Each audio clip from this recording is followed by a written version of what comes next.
Gilbert Collard. Bonjour. Vous êtes député du Rassemblement national, vous représentez le Gard et comme vos camarades du Rassemblement national, comme Marine Le Pen hier, vous avez dit, après les propositions d'Édouard Philippe de moratoire sur les taxes, c'est insuffisant, il fallait plus. Il donne vraiment l'impression de se moquer du monde, quoi, parce que ce moratoire est un assommoir. Hein. Il prend du temps pour plumer plus tard. Mais ce n'est pas une façon d'habiller un recul et la fermeture du dossier pour le reste du quinquennat? Non, mais je veux dire, on en est. Enfin, voilà. C'est un habillage politique, non? Non, mais il faut faire simple. Bon, où on considère que le peuple est complètement abruti, ce qui est loin d'être le cas, et il ne comprendra pas la manœuvre de Bonneto, cette espèce de tricherie aux cartes, qui consiste à faire finalement crédit sur les taxes jusqu'en juin, après les élections européennes. Et puis, il faudra bien, pour rester dans les critères de l'Union européenne, 3% de PIB, que vous connaissez par cœur, déficit, bien mieux que moi, bon, pour le déficit, il faudra bien rattraper le retard sur les taxes. Non? Bon. Donc, ou trouver des économies ailleurs.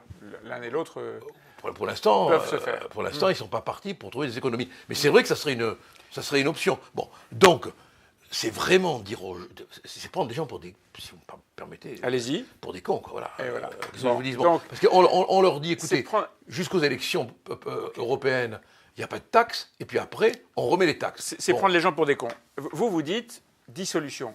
Pardon, mais là aussi, c'est pas prendre les gens pour des cons, parce que vous savez bien que le président de la République ne va pas dissoudre le Parlement. Et alors, c'est pas une raison pour ne pas le demander. Ah.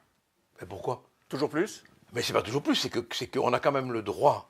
Je pense. Vous avez le droit, bien sûr. Non, nous qui représentons près de 11 millions d'électeurs, de dire il serait quand même normal que ces hommes et ces femmes qui ont besoin de faire entendre leur voix soient représentés un peu mieux au Parlement, hauteur. Ça, c'est pour la revendication sur la proportionnelle. Oui, exactement, oui.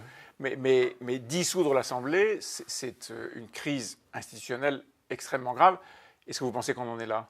Mais écoutez, si on n'en est pas là, quand y sera-t-on? Quand on voit ce qui s'est passé la semaine dernière à Paris, quand on entend la colère douloureuse, il faut quand même le reconnaître, une colère très multiple, du reste, très indéfinissable. Oui. Bon, on se dit qu'on est quand même arrivé dans quelque chose qui est de l'ordre de la révolte. Bon, alors, si on ne fait pas le nécessaire pour que la parole politique circule de nouveau, pour que le débat existe, comment on va en sortir, quoi? Vous savez, moi, si j'ai 30 secondes, et puis après, je ferai tout ce que vous voudrez pour respecter le temps. Vous répondrez à mes questions. Il n'y a plus de vie parlementaire. On a une majorité de La République En Marche qui est complètement aux ordres, quoi. Mais à tel point que c'en est ridicule, quoi. Ils se lèvent, ils applaudissent à contre-temps. Bon, c'est nouveau. À ce point, à ce point, avec De Gaulle, on parlait des godillots. Non, mais vous avez raison, c'est pas. Mais à ce point, c'est incroyable, quoi. Vraiment, non. Votre observation est juste, mais à ce point, franchement, moi j'ai fait un quinquennat. Là maintenant, je peux faire la différence. Attendez, on se croirait dans une émission de télé-réalité. Vous savez, vous avez le chauffeur de salle, quoi, qui dit applaudissez, criez. Bon, non, c'est. Bon. Je reviens sur la dissolution. Vous la demandez, comme Marine Le Pen, bien sûr. Et comme Jean-Luc Mélenchon, c'est pas un peu gênant cet apparentement? Moi, je n'ai aucune gêne à être d'accord avec quelqu'un qui est d'accord avec moi. Aucune gêne. Bon. Même si votre projet politique et le sien sont assez radicalement différents. Ah ben ils sont radicalement différents, mais si on les moyens pour y parvenir peuvent être les mêmes. Et puis il n'y a pas de raison, je veux dire, il n'y a pas de raison. Si on est d'accord... Moi, je suis prêt à voter une loi que soutiendrait Mélenchon s'il est calme. Oui. S'il ne défonce pas les portes, si c'est une bonne loi, quoi. Écoutez, moi, il s'agit maintenant de revenir à l'intérêt général. L'intérêt général. En essayant de ne pas le polluer par toute cette langue de bois, ce discours politique. Ah, moi, ça m'exaspère. Vous savez que moi, j'ai pas peur de dire que je voudrais récupérer le mouvement. Récupérer politiquement? Ouais, j'ai pas peur de le dire, moi. C'est-à-dire? Personne n'ose le dire. Vous mettre, à la tête ou dans la foulée, ces gens-là, non. Quand tous les journalistes nous disent, mais vous voulez récupérer, Oui, mais moi, je suis prêt à inviter, si j'avais les moyens, tous les gilets jaunes chez moi. Parce qu'ils me donnent une espèce de fierté, une fierté contestataire. On croyait que la France dormait, qu'elle était abrutie par BFM. Ben non, la France réagit. Je trouve que c'est bien, à condition bien sûr qu'il n'y ait pas de violence, on est d'accord là-dessus. Gilbert Collard, on va revenir sur les Gilets jaunes dans un instant. Juste un mot sur les institutions, dissolution, on en a parlé. Il y a un moyen d'obtenir un vrai changement politique et de faire tomber éventuellement le gouvernement, c'est la motion de censure. La gauche est en train de regarder dans quelle mesure elle peut déposer socialistes, communistes, France Insoumise, une motion de censure. La signeriez-vous? Ah, moi, oui. À titre personnel, oui. Et vous la voteriez? Oui, à titre personnel, oui. Bon, on n'a pas eu de réunion de bureau, comme on dit, hein. Donc je ne peux pas vous dire quelle sera la ligne du parti, mais moi, à titre personnel, je n'aurai aucun embarras à signer et à voter. Hein. Donc tous unis contre Macron et Édouard Philippe. Écoutez, franchement... Bon. Non, je pose la question. Non, mais moi, oui. Ouais. Bah, c'est pas tous unis contre lui, c'est tous unis contre ce qu'ils font, quoi. Parce que pour arriver à mettre le peuple dans la rue et dans cette colère... Le test est fait, quoi, je veux dire. C'est pas la peine d'aller dans un laboratoire. Bon, il y a une allergie. Il y a une allergie, il y a un rejet. Les Gilets jaunes appellent un acte 4, comme ils disent, pour samedi prochain. Vous les soutenez? Je les soutiens, mais j'ai vraiment envie de leur dire... C'est pas un peu mettre de l'huile... En tout cas, jouer avec le feu? Mais attendez, jouer avec le feu, mais... si on ne fait rien, on subit... Non, mais maintenant qu'il y a une première... Pardon. Il y a une première réponse du gouvernement. Vous dites qu'elle est insuffisante. Vous avez des outils politiques. Est-ce qu'il faut à nouveau dire aux Gilets jaunes... Non, mais allez. C'est intéressant ce que vous dites. Ouais. Allez-y.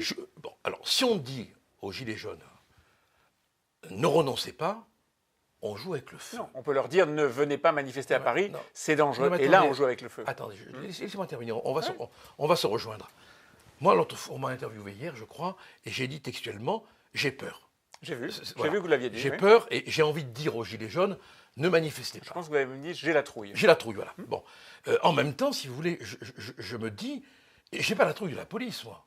J'ai pas la trouille des Gilets jaunes. J'ai la trouille des casseurs, qui sont des professionnels et donc du désordre. Bon, donc j'ai envie de leur dire, venez, mais si ça dégénère, partez. Ne restez pas parce que vous allez être confrontés à des professionnels de la haine, de la violence. Qui courent plus vite. Et qui courent plus vite. Et qui ne sont pas dans les tribunaux aujourd'hui. Et qui ne sont pas dans les tribunaux aujourd'hui. Vous avez raison. Bon, alors, là aussi, attendez. Quand M. Nunez, c'est ça, hein, le secrétaire d'État, la prothèse intellectuelle de Castaner, quand il nous dit, oui, je ne veux pas dire que ce sont des jeunes qui viennent des banlieues pour ne pas stigmatiser. Mais quel hypocrite.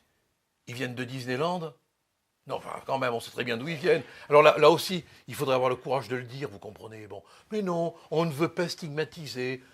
Ce qui est, c'est tout. Bon, alors, et donc, il faut qu'ils viennent, et si ça dégénère... moi je pense, oui. Et qu'ils essayent de courir vite. Et qu'ils essayent de courir vite, ce qui n'est pas gagné, j'ai l'impression.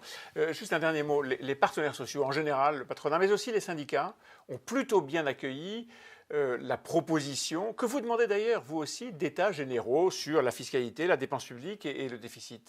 Et le fonctionnement des services publics. Et le fonctionnement des services publics. Moi, je l'ai ajouté. Oui. Excellent. Et donc, eux, ils sont en train d'essayer de calmer le jeu. Oui. Ils ont raison. Ah, mais oui.